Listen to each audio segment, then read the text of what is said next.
أعوذ بالله من الشيطان الرجيم. بسم الله الرحمن الرحيم.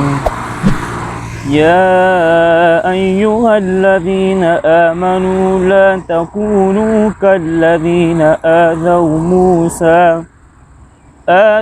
موسى فبرأه الله مما قالوا وكان عند الله وجيها.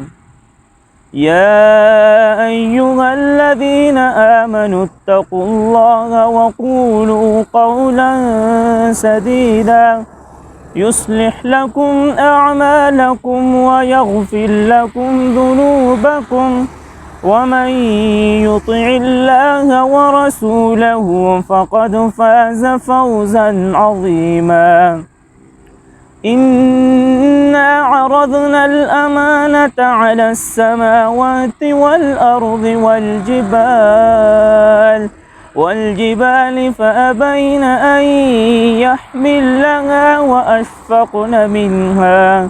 وأشفقن منها وحملها الإنسان إنه كان ظلوما جهولا. ليعذب الله المنافقين والمنافقات والمشركين والمشركات ويتوب الله على المؤمنين والمؤمنات وكان الله غفورا رحيما. صدق الله العظيم.